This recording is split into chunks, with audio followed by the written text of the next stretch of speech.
우리 성도님들에게 있어서 정말 이 마지막 때를 살면서 참 우리 주님이 기뻐하시는 이런 신앙생활이 돼야 될 텐데, 저는 이 기도를 하면서 정말 우리 성도님들 한 분 한 분이 알곡 신자가 되게 하여 주시옵소서.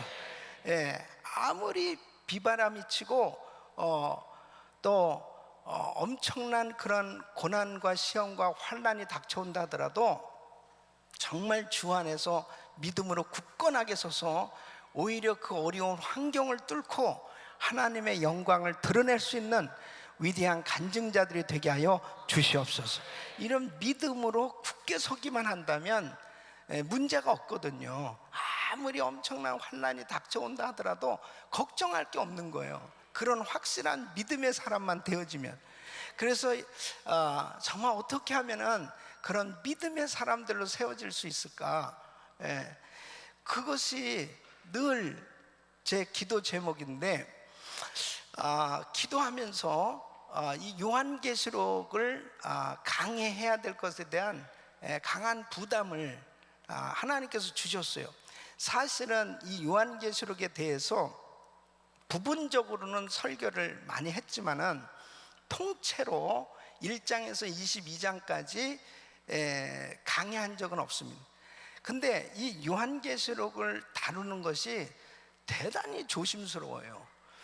왜냐하면 이 요한계시록을 잘 배우면은 정말 큰 축복을 받아요.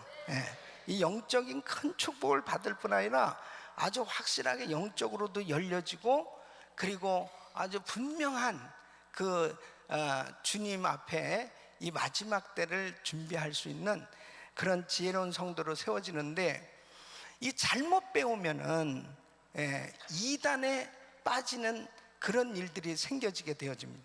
그래서 사실 신천지가 이 요한계시록을 잘못 풀어서 그런 이단이 생겨진 것입니다. 14만 4천의 숫자, 그 안에 들어가야만 구원을 받는다. 그래서 어떻게 하면 그 구원을 받을 수 있느냐?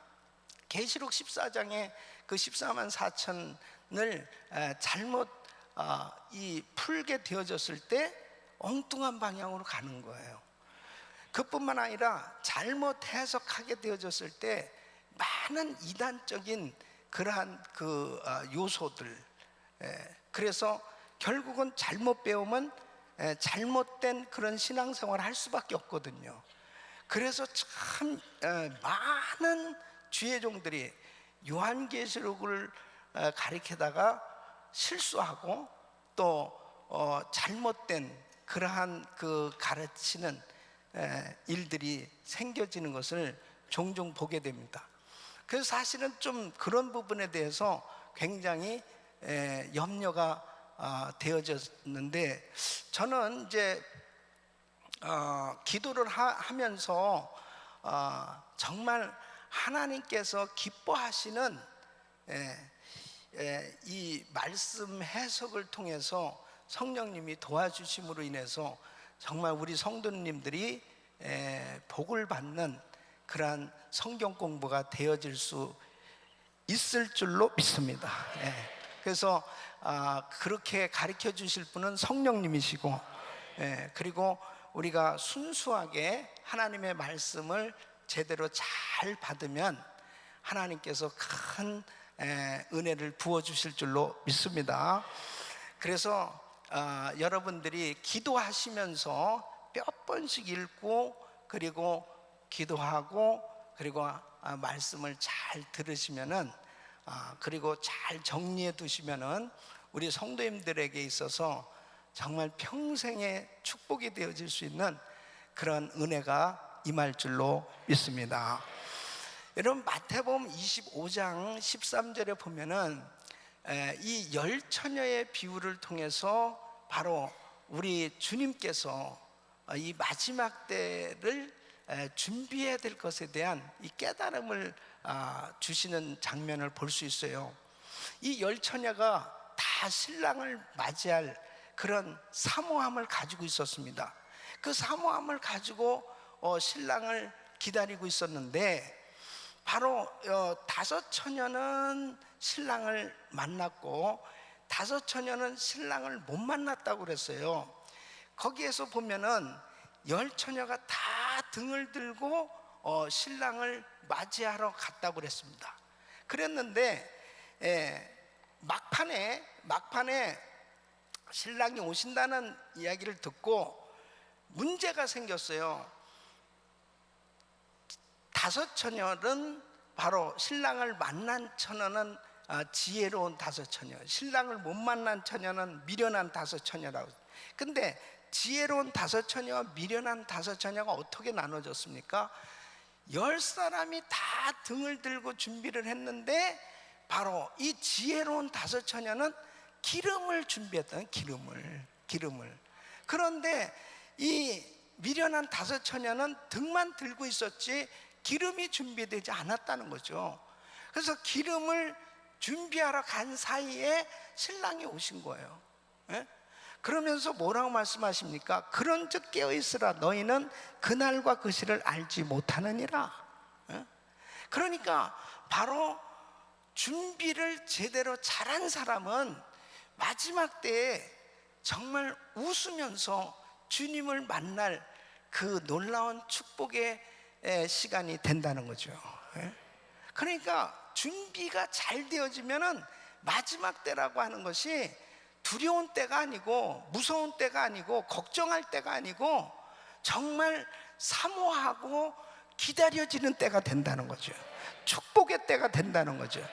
그러니까 준비되어지지 않는 사람이 문제인 거죠. 준비가 되어진 사람에게는 문제가 없습니다.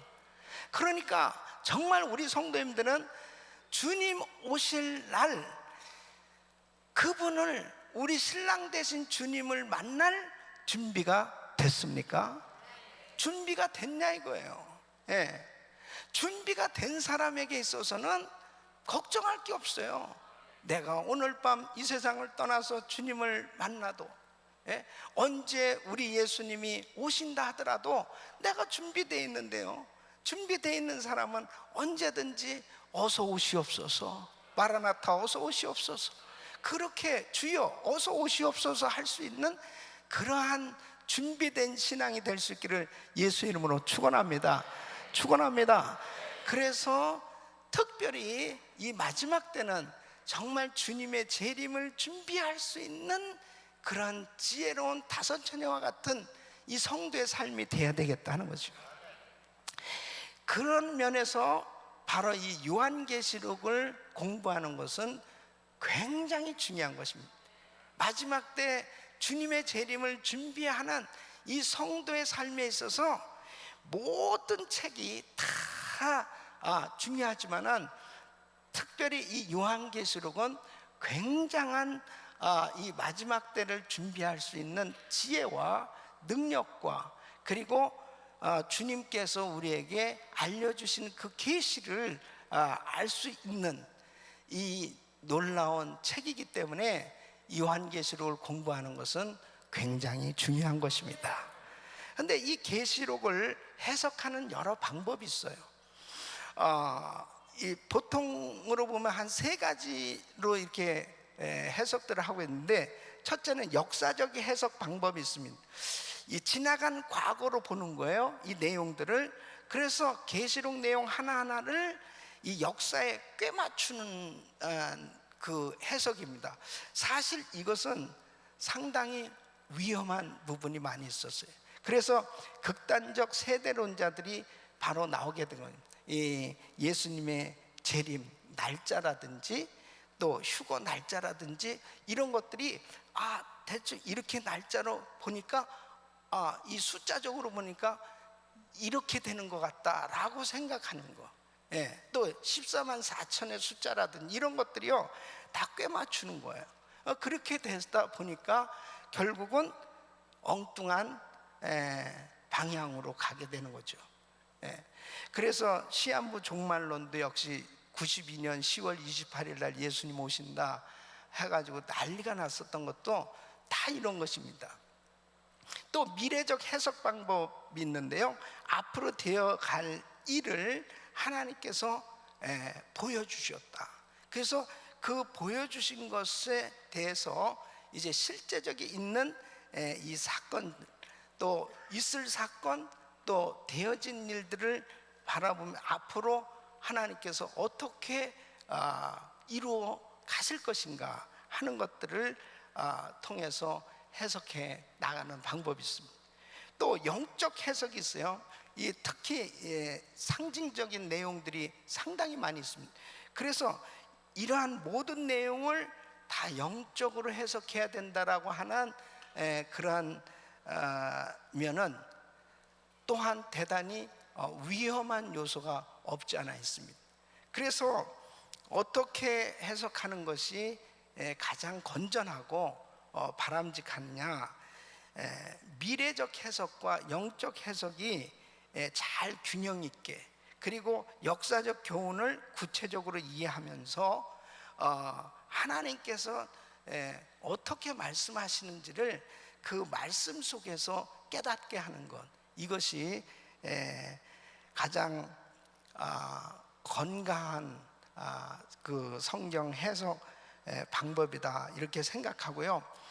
많은 책들도 참조를 하지만은 특별히 우리는 성령의 감동으로 되어진 하나님의 말씀이기 때문에 하나님의 말씀 속에서 분명한 하나님의 뜻을 깨닫게 해주시고 또 알려주시고 또 우리에게 은혜 주실 줄 믿습니다.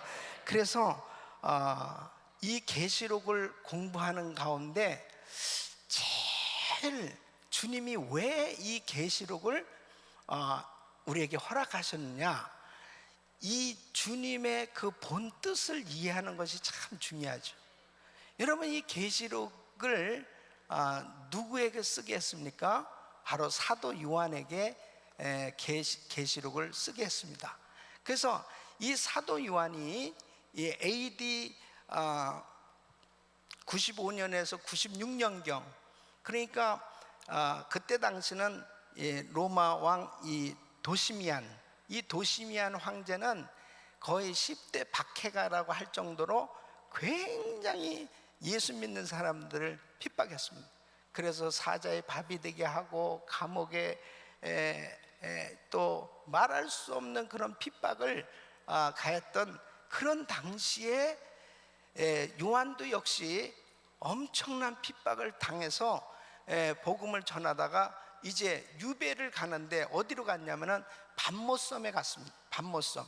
이 밤모섬은 이 터키 이 동쪽이거든요. 그러니까 에베소에서 로마로 가는 그 중간 지점의 한 섬입니다. 그 섬인데 지금은 이제 그리스에 속해 있어요. 저도 오래전에 이 밤모섬을 방문했었는데요. 밤모섬 가는 게 진짜 어렵더라고요.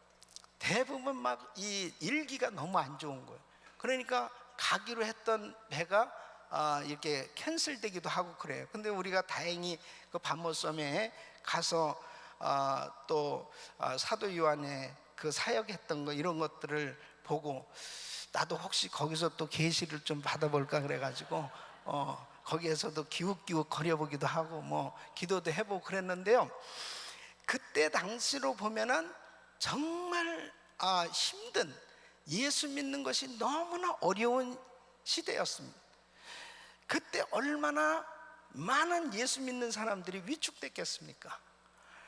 근데 사도 요한에게 하나님께서 마지막 때 되어질 일들을 쫙 보여주시는 거예요. 너무나 구체적으로 보여주시는 거예요.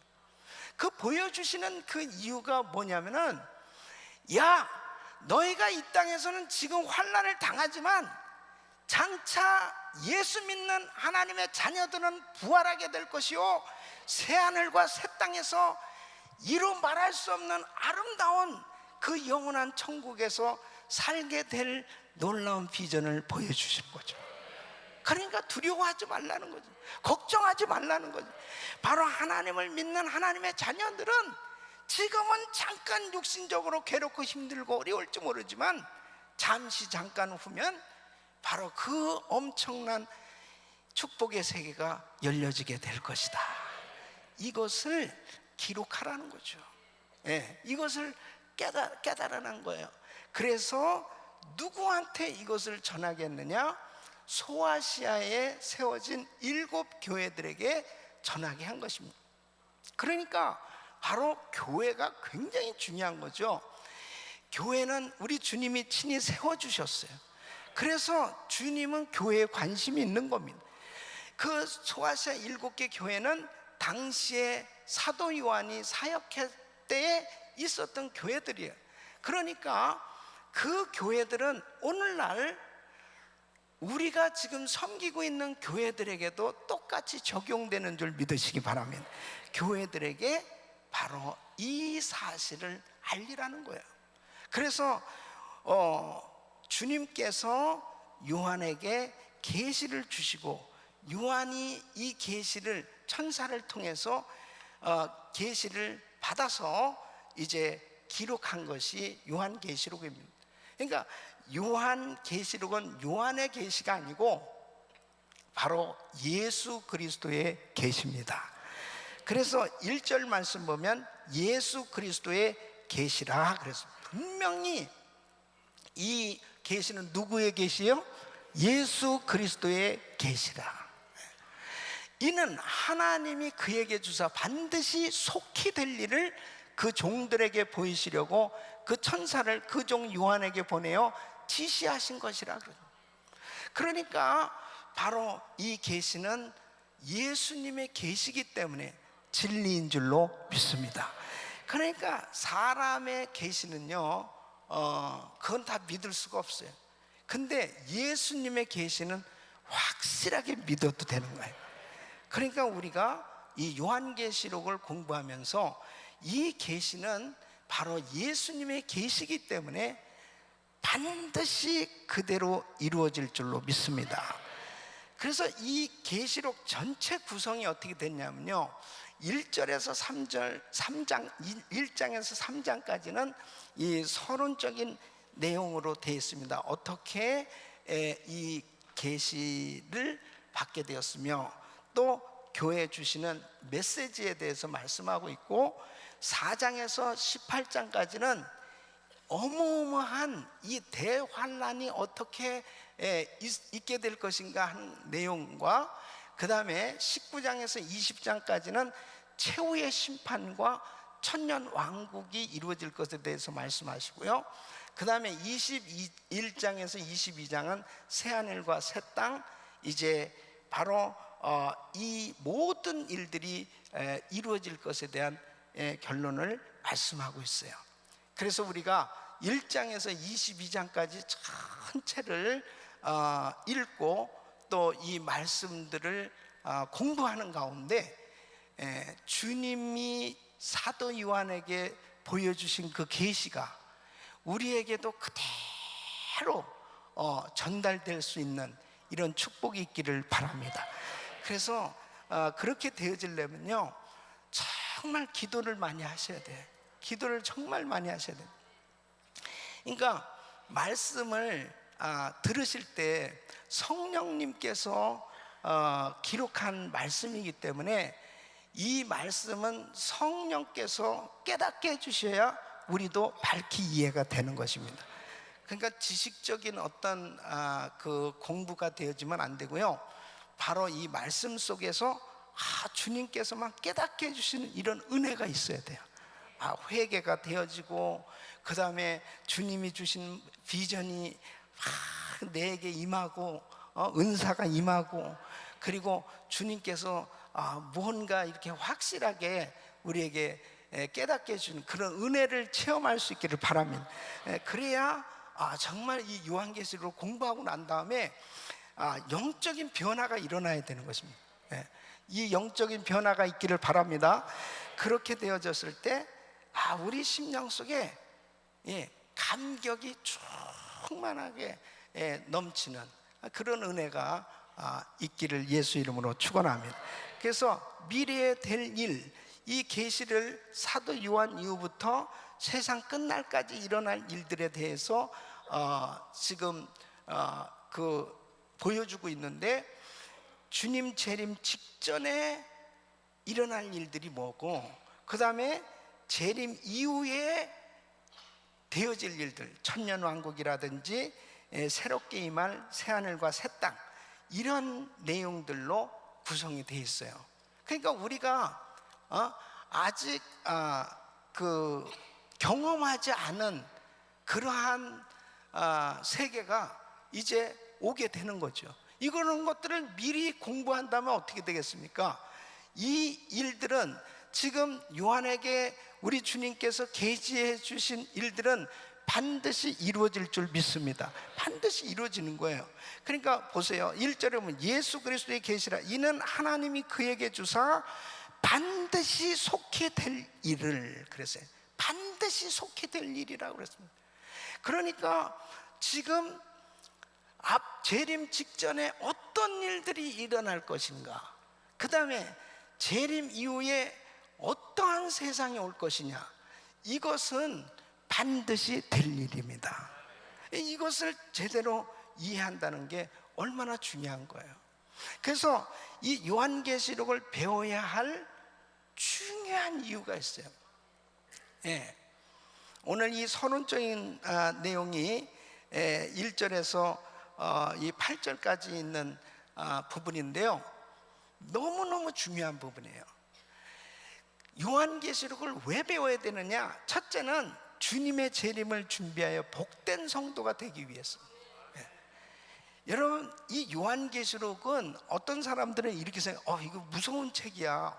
여기 뭐 너무 그냥 환란이 막 무서운 환란이 너무 많아. 그런데요, 사실 이 책 안에 7가지 하나님이 약속하신 축복이 담겨져 있습니다.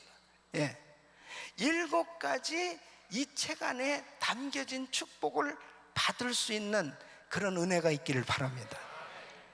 그 첫째가 뭐냐면 오늘 이 3절 말씀입니다. 3절 한번 같이 읽어보겠습니다. 시작. 이 예언의 말씀을 읽는 자와 듣는 자들과 그 가운데 기록한 것을 지키는 자들이 복이 있나니 때가 가까움이나.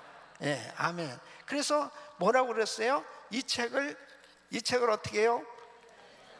읽는 자와 듣는 자들과 그 가운데 기록한 것을 지키는 자들이 복이 있나니 그랬습니다.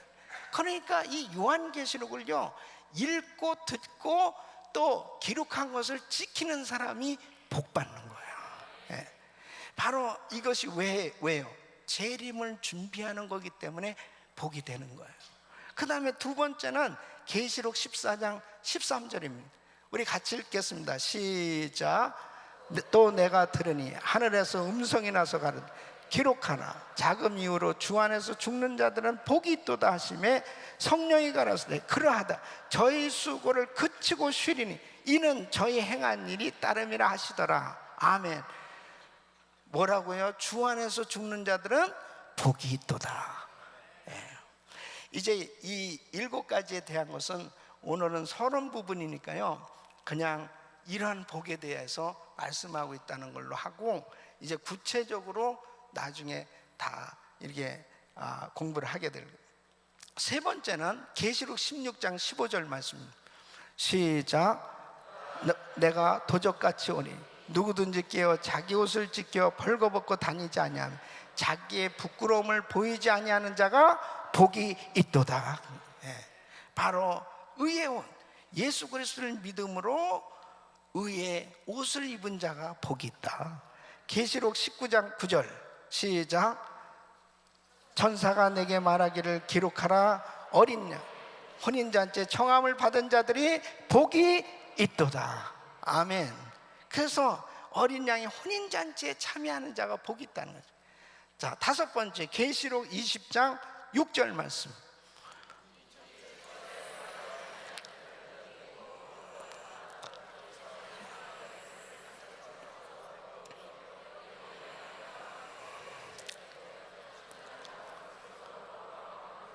아멘. 그래서 이 첫째 부활에 참여하는 자들은 복이 있고 거룩하도다 그랬어요. 그래서 첫째 부활에 참여하는 이 놀라운 복, 왕노릇하리라. 바로 그리스도와 함께 천년 동안 왕노릇하는 이 놀라운 복을 말씀하고 있어요. 계시록 22장 7절 시작. 보라, 이 책이 예언의 말씀을 지키는 자가 복이 있으리라 하시더라. 보라, 내가 속해는 이 책이 예언의 말씀을 지키는 자가 복이 있으리라 하신, 그래서 이 약속의 말씀을 지키는 자에게 하나님이 복을 주신다는 거예요. 7절 말씀 시작. 계시록 22장 14절 시작. 그 두루마기를 빠는 자들은 복이 있으니 이는 저희가 생명나무에 나가 문들을 통하여 성에 들어갈 권세를 얻으려 함이로다. 두루마기를 빠는 자들이 복이 있는, 뭐냐면 이 말씀은 죄 씻음 받은 자는 복이 있다는 것입니다. 그래서 이렇게 요한계시록 안에는요 7가지의 아주 핵심적인 그런 축복이 다 담겨져 있습니다. 이 보석과 같은 진리를 다 발견해내야 되는 거죠. 그러니까 환난과 시험만 막 나오는 그런 내용들인 것 같지만은, 여러분 이 말씀 속에 뭐냐면은 무서운 시험과 환난이 있죠. 그런데 바로 주님의 재림을 준비한 이런 복된 성도들은 그런 환난 속에서도 복된 인생이 될 수 있다는 거예요. 이것을 딱 찾아야 되는 거예요. 이거를 계시록을 공부하면서 이 하나님이 결국 하나님의 자녀들에게 이런 복을 준비해 놓으시고 이런 복을 주시려고 하는데, 이 복을 발견하지 못한 사람은 어떻게 되는 거예요? 그냥 두려워하고 무서워하고 힘들게 그냥 지내다가 끝내는 거죠. 그러니까 참 내 백성이 지식이 없어서 망하는도다. 그러니까 하나님의 말씀을 제대로 깨닫고 이해하지 못하면 하나님의 이 엄청난 축복의 약속을 놓치는 것입니다. 여러분 이 말씀을 통해서 꼭 이러한 복을 받으시기를 축원합니다. 그래서 이 예언의 말씀을 읽는 자와 듣는 자들, 그 가운데 기록한 것을 지키는 자들이 복이 있나니, 자, 이 복은 원어로 마카리오스라는 말은 팔복에서 마음이 심령이 가난한 자 복이 있나니 천국이 저의 것이며 할 때 그 복에 같은 그 단어입니다. 이 복은 바로 행복한 것을 의미하는 거죠. 근데 여러분 이 행복이라고 하는 것이 하나님의 관점에서 보는 행복과 사람들이 보는 관점에서 행복이 다르잖아요. 그죠? 사람들이 볼 때 저 사람 참 행복하다.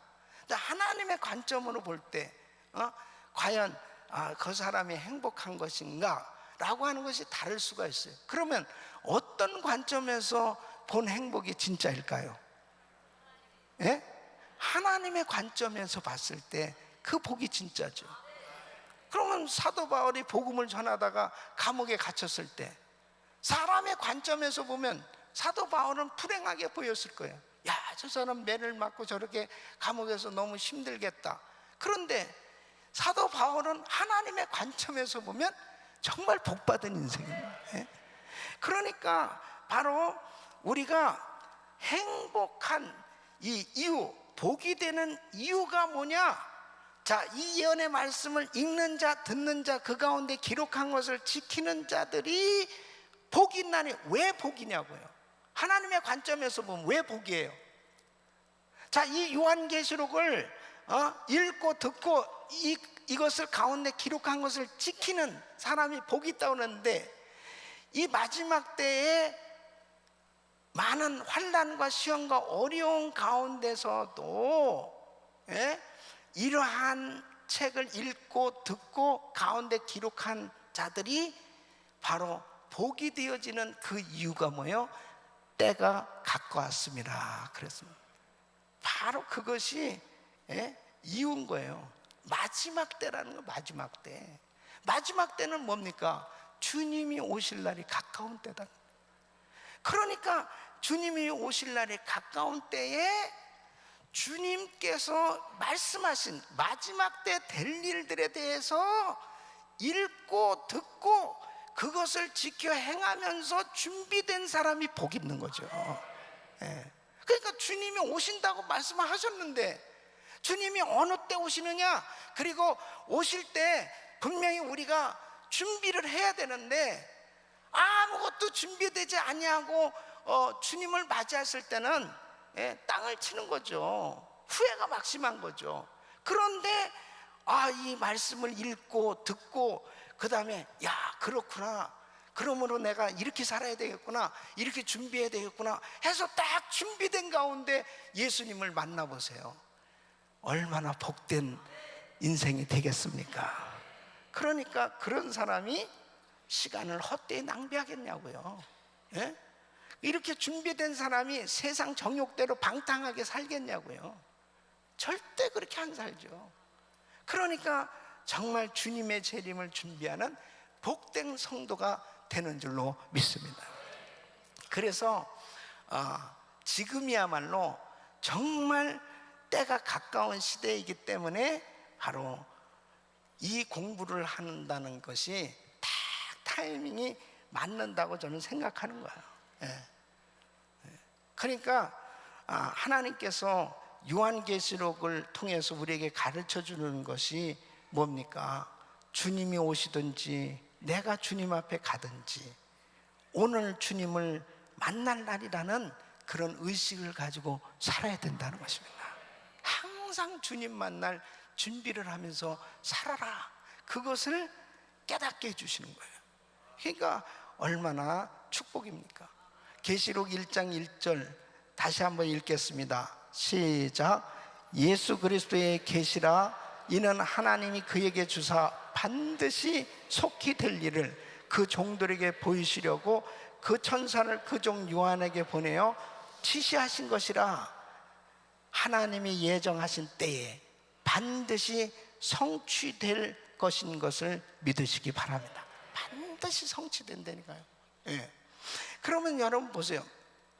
예수님이 오신다고 그랬어요. 예수님이 오신다고 그런 이 마지막 때는 언제냐면은 예수님께서 부활하시고 승천하시면서 내가 다시 오리라 그렇게 말씀하시고 승천하셨어요. 그 승천하신 후부터가 마지막 때인 거예요. 승천하신 후부터 그 주님이 이제 그때부터 이제 언제 오실까 기다린 거예요. 그게 벌써 2000년이 된 거예요.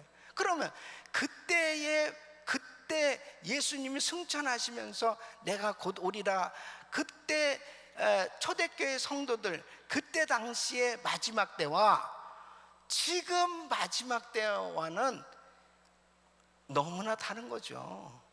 지금이야말로 정말 마지막 때인 거죠. 믿습니까? 지금이야말로. 그러니까 주님의 시간은 천년이 하루 같기 때문에 그 주님의 때는 우리가 알지 못하지만은 정말 마지막 때에 우리가 살고 있다는 것은 분명히 확실하다고요. 그래서 이 신약 성경에 보면 마지막 때라고 하는 단어가요 무려 300회가 나오고 있습니다. 주님이 계속 말씀하신 마태복음 25장 1절에 13절까지도 깨어있는 지혜로운 처녀들처럼 행하라는 것이죠. 또 마태복음 24장 43절에 보면 깨어있는 집주인처럼 그렇게 깨어있어야 되는, 마가복음 13장 34절에 보면 깨어있는 문지기처럼 그렇게 준비를 하라는 거예요. 그래야 칭찬받고 생명의 면류관을 받는 그런 성공적인 신앙인이 될 수 있다는 거예요. 그러니까 마지막 때에 정말 깨어있는 성도가 될 때 복 있는 성도의 삶이 되는 줄로 믿습니다. 그래서 이 계시록을 공부하는 것이 그렇게 정말 축복이 되는 것입니다. 할렐루야. 하나님이 귀하게 쓰셨던 하나님의 사람들마다 보면요 종말론적 의식을 참 가지고 있었던 걸 볼 수 있습니다. 이 무디는 그랬습니다. 나는 수년 동안 설교할 때마다 이 설교가 끝나기 전에 그리스도가 오실 수 있다고 생각해 왔다는 것입니다. 또 그 유명한 영국의 이 주석가인 이 캠벌 몰간이라는 분은 나는 매일 밤 내일이 마지막 날일지도 모른다는 생각을 하면서 잠이 들었다. 저는 진짜 제 마음에 우리 성도님들한테 설교하면서도 몇 번씩 그런 말씀을 드렸지만은 말씀을 전하다가 들림받는 게 내 소원이에요. 그리고 성경에서 진짜 이렇게 많은 은사들 체험했는데, 이 들림 받는 거는 어떨까 참 궁금해요. 예. 주님이 딱 재림하실 때 싹 들림, 이 신령하면 휴거되잖아요. 이 휴거된다고 분명히 말씀돼 있죠. 이거를 나는 해보고 싶은 거야. 샥 신령한 몸으로 샥 휴거돼요 지금. 예. 근데요, 이렇게 꿈 같은 얘기를 하지만 그런 날이 온다니까요. 예. 그 일이 성경에 약속돼 있으니까 그 약속은 이루어질 것입니다. 예. 그래서 바로 이 요한계시록을 공부하는 그 이유, 정말 이 책을 읽어야 될 그 이유가 굉장히 중요한데, 복 있는 말세에 주님이 오실 그 재림을 준비할 수 있는 그런 복된 성도가 될 수 있기 때문에 바로 이 책을 공부해야 된다. 믿습니까? 두 번째는 삼위일체 하나님이 특히 말세 교회에 보내신 편지이기 때문입니다. 그러니까 삼위일체 하나님께서, 성부, 성자, 성령님께서 말세 우리 교회에게 주님이 보내신 편지이기 때문에 중요한 거예요. 그러니까 누가 보냈느냐는 게 중요하잖아요. 만일 나에게 정말 대통령이 편지를 보냈는데 아주 구체적으로, 아주 실제로 그냥 일반적인 그 모든 사람한테 보내는 편지가 아니고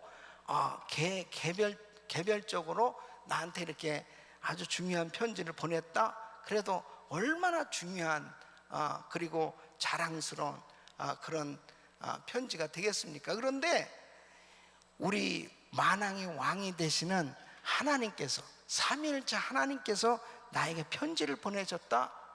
대단히 중요한 내용이죠. 대단히. 믿습니까? 대단히 중요한 거예요. 자, 4절 말씀 한번 보세요. 4절 우리 같이 읽어보겠습니다. 4절 시작. 요한은 아시아에 있는 7교회에 편지하노니 이제도 계시고 전에도 계시고 장차 오시리와 그 보좌 앞에 7영과 그랬습니다. 자, 뭐라고 그랬어요? 아시아에 있는 7교회에 편지하노니,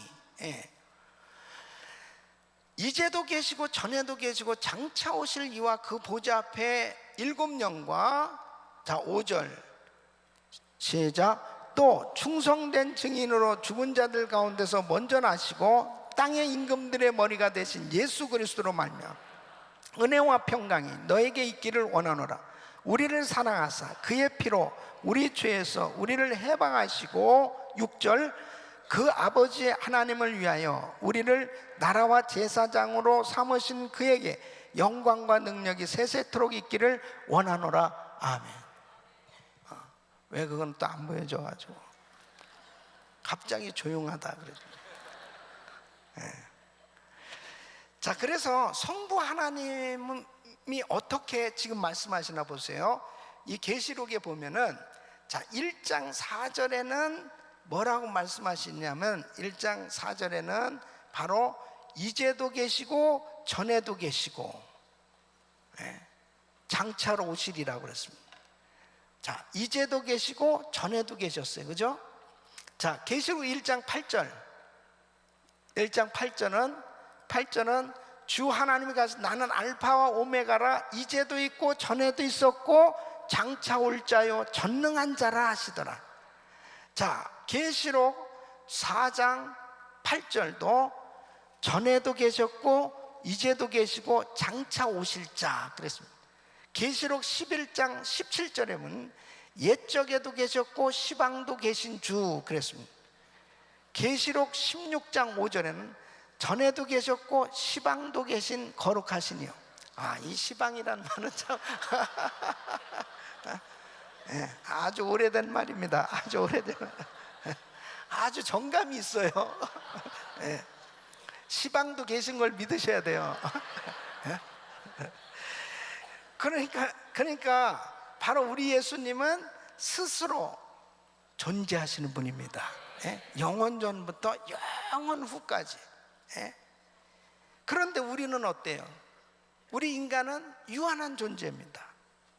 그러니까 정말 장례식에 가면은 참 우리 자신이 얼마나 유한한 존재인가를 깨닫고 겸손해지지 않을 수 없잖아요. 예?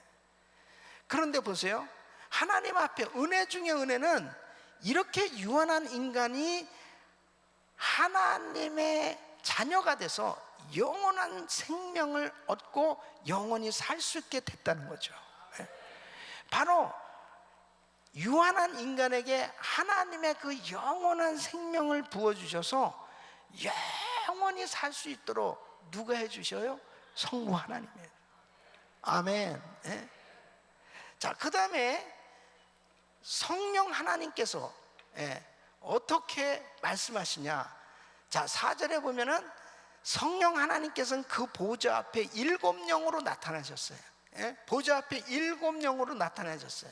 보좌 앞에 7영과 그랬죠? 성령님을 7영으로 묘사하고 있어요. 이것은 성령님의 다양한 사역을 지금 의미하고 가리키고 있는 거예요. 자, 성령님이 어떻게 일하십니까? 성령님은 위로자세요, 상담자세요, 성령님은 변호자세요, 조력자세요. 그래서 성령님께서는 우리에게 능력을 부어주시고 상처를 치유해 주시고 위로해 주시고, 그리고 하나님께서 놀라운 질병도 치료해 주신 줄 믿습니다. 그리고 우리를 위해서 기도해 주시는 분이에요. 이 성령님은 지금도 이 자리에 임재하신 줄 믿습니다. 우리와 함께 동행하신 줄로 믿습니다. 그래서 이사야서 11장 2절에는 성령님에 대해서 7가지로 이렇게 묘사를 하고 있습니다. 어떻게 해요? 여호와의 신, 곧 지혜와 총명의 신이요, 모략과 재능의 신이요, 지식과 여호와를 경외하는 신이다. 예. 여러분, 그 성령님께서 지금도 우리 안에 내주하셔서 우리를 밝게 비춰주시고 정말 이 세상에 빛으로 드러나는 인생이 되도록 역사하고 계신 줄로 믿습니다. 그래서 주의 성령으로 충만한 교회, 주의 성령으로 충만한 성도들이 될 때 바로 이 어두운 세상을 밝힐 수 있는 줄로 믿습니다. 그 다음에 성자 하나님이 묘사되고 있어요. 성자 하나님, 그 우리 예수님이시죠. 계시록 1장 5절 우리 같이 읽겠습니다. 시작. 또 충성된 증인으로 죽은 자들 가운데서 먼저 나시고 땅의 임금들의 머리가 되신 예수 그리스도로 말미암아 은혜와 평강이 너에게 있기를 원하노라. 우리를 사랑하사 그의 피로 우리 죄에서 우리를 해방하시고 그랬습니다. 그래서 예수님이 진리를 전하러 오신 증인으로 바로 목숨을 버리시면서 진리를 전하신 충성된 증인으로 바로 우리 예수님이 묘사되고 있어요. 우리 예수님은 죽은 종교 창시자가 아닙니다. 부활하셔서 지금도 왕으로 다스리시는 하나님이세요. 그러니까 많은 세상에 종교가 있지만 예수님은 부활하심으로 참 하나님이요 참 진리이심을 증거하신 줄로 믿습니다. 그래서 그 예수님 때문에 우리는 정말 죄사함을 받고 영원한 은혜를 받고 영원한 생명을 얻게 됐답니다. 할렐루야. 그래서 우리를 사랑하사 그랬습니다. 오늘도 우리를 사랑하사 그의 피로 우리 죄에서 우리를 해방하시고 그랬습니다. 여러분, 예수님께서 우리를 사랑하셔서 십자가에서 그 귀하신 몸을 상하시고 피를 다 쏟으시기까지 우리의 모든 죄를 담당하신 주님은 그 사랑은, 그 주님의 사랑은 지금도 계속되고 있는 줄로 믿습니다. 여러분, 그 주님의 그 놀라운 은혜는 정말 우리에게는 어마어마한 특권이 주어지는 그런 놀라운 복을 우리에게 가져다 준 겁니다. 여러분, 과거의 구약시대에 이방인들은 성전에 들어가지도 못했습니다. 우리는 성전에 구경도 못해요. 제물도 드릴 수도 없어요. 왜? 하나님의 백성이 아니었기 때문입니다. 제사장이 된다는 것 완전히 불가능한 일이에요. 레위 지파 소수만 제사장이 될 수 있었어요.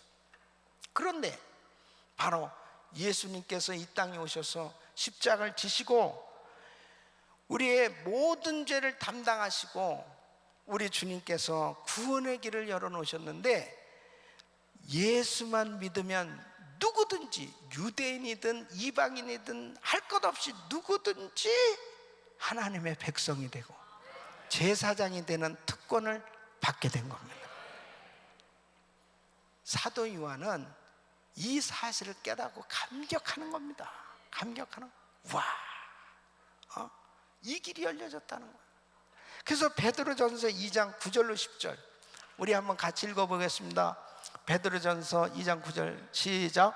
오직 너희는 택하신 족속이요 왕같은 제사장들이요 거룩한 나라요 그의 소유된 백성이니 이는 너희를 어두운 데서 불러내어 그의 기이한 빛에 들어가게 하신 자의 아름다운 덕을 선전하게 하려 하심이라. 너희가 전에는 백성이 아니더니 이제는 하나님의 백성이요 전엔 긍휼을 얻지 못하였더니 이제는 긍휼을 얻은 자니라. 아멘. 할렐루야. 이 엄청난 은혜와 영광을 주신 조신 하나님께 박수로 감사하겠습니다. 할렐루야. 감사합니다. 감사합니다. 감사합니다. 이 사실을 믿습니까? 전에는 우리는 하나님의 백성이 아니었어요. 예. 아무것도 정말 긍휼함을 얻지 못했던, 영원히 지옥 갈 수밖에 없던 그러한 죄인이었는데, 예수 그리스도의 그 은혜로 인하여 우리는 택하신 족속이 왕같은 제사장이 거룩한 나라요 그의 소유된 백성이 된 줄로 믿습니다. 사도 요한은 이 사실에 감격하고 있는 것입니다. 여러분, 바로 우리가 계시록을 공부할수록 내가 이 하나님의 자녀구나, 내가 정말 왕같은 하나님의 제사장이구나, 내가 정말 이 놀라운 구원을 받았구나, 이것이 너무나 확실히 또렷하게 깨달아지는 시간이 된단 말이에요. 그러니까 사실은 정말 구원도 받지 못한 사람은 이런 말씀을 들으면 벌벌 떨리는 거예요. 야, 그냥 뭐 유황불에 들어가고 막 무서운 환난을 당해가지고 막 고통을 당하고, 그러니까 두렵죠. 그런데 확실하게 주님의 은혜를 받은 사람은 그런 환난 가운데서도 너무나 확실한 하나님의 그 손길, 하나님의 긍휼하심, 하나님의 자비하심, 하나님의 보호하심, 하나님의 은혜 가운데 있는 것을 확신하게 된다는 거예요. 그러니까 아주 칠흑같이 어두운 그런 환경일수록 참 빛은 더 또렷하게 드러나지 않습니까? 구원받지도 못한 자녀들은요, 이런 말씀을 들으면은 헷갈리는 거예요. 그런데 분명하게 하나님의 성령으로 거듭난 하나님의 자녀들은, 이 구원받은 백성은 어두운 환난이, 무서운 환난이 닥쳐올수록 더 또렷한 하나님의 능력을 힘입는 그런 은혜의 삶이 되는 줄로 믿습니다. 세 번째는 예수님께서 분명히 재림하심을 확신할 수 있기 때문입니다. 예? 자, 7절 말씀 우리 같이 한번 읽어보겠습니다. 시작. 볼지어다 구름을 타고 오시리라. 각인의 눈이 그를 보겠고 그를 찌른 자들도 볼 터이요 땅에 있는 모든 족속이 그를 인하여 애곡하리니 그러하리라. 아멘. 볼지어다 구름 타고 오시리라. 우리 주님은 구름 타고 승천하신 대로 그대로 구름 타고 오실 줄로 믿습니다. 우리 주님의 재림은 아주 분명한 거예요. 그런데 자 보세요. 초림 예수님이 처음에 이렇게 오셨을 때는 사람들이 잘 몰랐습니다. 정말 특정한 사람들만 알았지 모든 사람들이 다 알지는 못했어요. 그렇죠? 근데 재림하실 때는 어떠냐? 예수님이 재림하실 때는 everybody, 모든 사람이 다 알게 됩니다. 다 알게 돼요. 예. 바로 그걸 말씀해요. 각인의 눈이 그를 보겠고, 그 다음에요, 그를 찌른 자들도 볼 터이요 그랬어요. 그를 찌른 자들 뭐예요? 예수님을 못 받고, 그리고 예수님 옆구리를 찌르고, 그뿐입니까? 예수를 욕하고 조롱하고, 그리고 예수 믿는 사람들을 핍박하고, 그렇게 반대하면서 살던 사람들, 그 사람들도 다 보게 된다는 거예요. 그러니까 어떻게 되느냐? 땅에 있는 모든 족속이 그를 인하여 애곡하리라 그랬습니다. 그 왜 애곡하냐고요? 왜 애곡해요? 막 땅을 치면서 통곡하는 거예요. 왜 애곡하는 거예요? 예? 회개할 기회가 없어요. 회개할 기회가 없는 거예요. 그러니까 초림하신 예수님, 그때 당시에는 회개하라, 천국이 가까웠느니라 그랬습니다. 회개하면 됐어요. 그런데 예수님이 재림하실 때는 회개할 기회가 없다니까. 그걸로 그냥 끝이에요. 그걸로 끝이에요. 예. 예수님이 재림하시는 즉시로 그냥 심판입니다. 그러니까 이럴 줄 알았으면 내가 예수를 믿을 걸, 그때 가슴을 치면서 통곡을 하게 될 날이 온다니까요. 특히 유대인들은 얼마나 큰 충격이 있겠습니까? 아니, 자기들이 이단이라고 생각하고 자기들이 반대를 했던 그 예수님이 바로 메시아, 그 예수님이 하나님이시오, 하나님의 아들이시오, 구원자시라는 이 사실을 깨닫게 됐을 때 얼마나 큰 충격이었겠냐고요. 마귀와 마귀의 종들을 위하여 예배된 그 지옥에 싹 모조리 들어가는 거예요. 예? 모조리 들어가는 거예요. 예수 믿지 않고 예수 믿는 사람들 핍박하고 예수 믿는 것을 회방하고 반대했던 그 모든 사람들이 예수님이 재림하실 때 그 사실, 그 광경을 보면서 가슴을 치지만은 후에도 이제는 기회가 없어요. 기회가 없습니다. 땅을 쳐도 기회가 없어요. 그 즉시 모조리 마귀를 위해서 예비된 그 불못으로 지옥으로 그냥 들어가는 거예요. 예? 그날이 온다는 거예요. 그날이. 여러분, 말세의 현상 중에 하나가 뭔지 압니까? 예? 종말의 경고를 무시하는 거예요. 예? 종말에 대해서 조롱하는 겁니다. 여러분, 사실 이 시한번 종말론자들에 의해서 나타난 이 후유증이 뭐냐면은, 이단들, 특히 이 종말론을 잘못 풀어가지고 이단이 만들어지고, 이 이단들에 의해서 나타난 후유증이 뭐냐면, 이 종말에 대한 이 경각심이 없어지고요, 예수님의 재림에 대한 사모함이 없어지고 기대감이 없어진다는 거예요. 우리도 사실 이런 부분이 상당히 심각합니다. 어떤 면에서는 막 주님 재림하실 날이 가까울수록 더 기대하고 사모하고 그렇게 신앙생활을 해야 될 텐데, 예수님의 재림에 대해서 무디되니까요. 이게 후유증이에요. 그리고 이 말세 현상 중에 하나입니다. 그래서 베드로후서 3장 3절로 4절에 이렇게 말씀하고 있습니다. 먼저 이것을 알지니 말세에 기롱하는 자들이 와서 자기의 정욕을 쫓아 행하며 기롱하여 가로되 주의 강림하신다는 약속이 어디 있느냐? 조상들이 잔후로부터 만물이 처음 창조될 때와 같이 그냥 있지 않냐 말이야. 무슨 재림이고 마지막 때고 심판이고 그게 어디 있느냐, 이런 식으로 다 미혹시키는 겁니다. 그러니까 롯의 사위들에게 하나님이 이 소돔 땅을 유황으로 심판하신다고 하니까 농담으로 여겼다 그러죠. 롯의 사위들이 농담으로 여기다가 유황불 심판을 받았어요. 예수님이 오신다고 말씀하셨어요. 예수님이 재림시에 심판이 있고 이 모든 우주는 다 다 불살라 없어질 줄로 믿습니다. 다 불살라질 것을 말씀하고 있어요. 예. 그런데 이 사실에 대해서 깨닫지 못하고 있다가 그냥 당하는 거죠.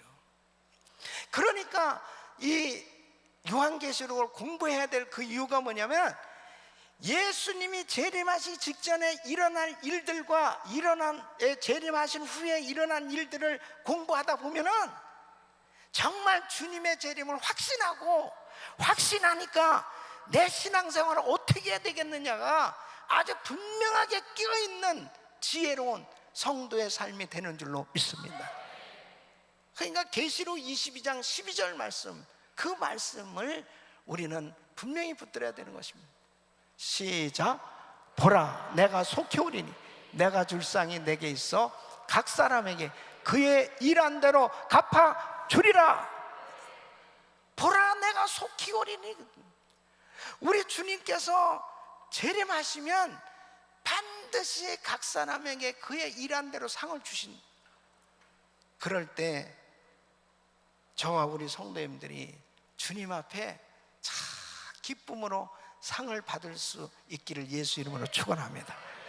면류관 받는 그날을 기대해야 됩니다. 우리 성도님들이 주님의 재림이 지체되는 것 같지만은 하나님의 관점에서는 잠깐이라는 사실을 아셔야 돼요. 예? 바로 주님은 구원받기로 작정된 자, 그리고 다 구원을 받아야 될 그 사람들 구원받도록 기다리고 계시다는 사실을 아셔야죠. 바로 우리 가족들 어떻습니까? 우리 자녀들 어떻습니까? 우리 부모님 어떻습니까? 우리 형제들 어떻습니까? 정말 우리 모든 가족들이 구원받았냐고요. 아니, 주님 재림하시면은 나는 정말 들림을 받고, 그리고 그 영원한 천국에서 그 아름답게 살 그 약속이 보장되어 있지만은, 지금 나하고 가장 가까운 내 육신의 고륙 친척이 그 주님이 재림하실 때 유황불못에서 영원토록 고통을 당한다고 한번 생각해 보세요. 얼마나 가슴 아픈 일이에요. 우리와는 영영한 이별이 돼야 됩니다. 그런 면에서 본다면 우리는 더더욱 우리 주변에 아직도 주님을 알지 못하고 사는 가장 가까운 가족부터 시작해서 우리 주변에 있는 식구들을 주님께 인도해야 될 줄 믿습니다. 그것이 바로 우리 주님이 기뻐하시는 일이고, 주님이 지금도 지체하고 계신 이유가 바로 거기 있습니다. 어떤 면에서 보면 그렇잖아요. 주님, 조금만 좀 있다가 오세요. 아직도 우리 자식이 구원받지 못했습니다. 아직도 우리 자식이 복음을 깨닫지 못하고 있습니다. 아직도 우리 부모님이 예수를 안 믿고 있어요. 아직도 내 남편이 예수를 안 믿고 있어요. 아직도 정말 우리 형제가 예수를 안 믿고 있어요. 조금만 주님, 조금만 주님, 그렇지 않겠습니까? 예. 주님은 분명히 재림하십니다. 분명히 오세요. 예. 이것을 확신할 수 있는 그 신앙을 갖게 되어졌을 때 우리의 신앙이 어떻겠습니까? 때를 얻든지 못 얻든지 부지런히 복음 전하고, 부지런히 선교하고, 부지런히 주의를 하는 것, 이것이 가장 지혜로운 성도의 삶인 줄로 믿습니다. 사랑하는 성도 여러분, 주님께서 이번에 요한계시록을 공부할 수 있는 기회를 주셨는데요, 여러분이 이 계시록을 공부하는 동안에 이 말씀 속에 우리 주님께서 우리에게 아주 숨은 보화처럼 놀라운 축복을 예비해 놓고 계신데, 이 놀라운 은혜와 하나님의 복을 받는 시간 될 수 있기를 바랍니다. 그리고 공부하는 동안에 우리 온 가족이 다 복음화되는 역사가 일어날 수 있기를 바랍니다. 우리 온 가족이 그걸 기도 제목으로 놓는 거예요. 그래서 온 가족이 아주 구체적으로 조목조목 우리 형제들, 우리 가족들, 그리고 우리 이웃들, 오이코스 전도해야 될 그 사람들의 이름을 적어놓고, 하나님, 이 요한계시록이 끝나기 전에 이들이 다 복음을 깨닫고 주님 앞에 돌아오게 하여 주시옵소서. 기도 제목을 놓고 기도하는 것입니다. 하나님, 세계 선교가 마무리되면 예수님 오신다고 그랬는데, 하나님 정말 세계 선교 마무리를 위해서 우리 가정을, 우리 교회를 사용하여 주시옵소서. 바로 주님의 재림을 준비할 수 있는 귀한 은혜의 시간이 되시기를 예수 이름으로 축원합니다.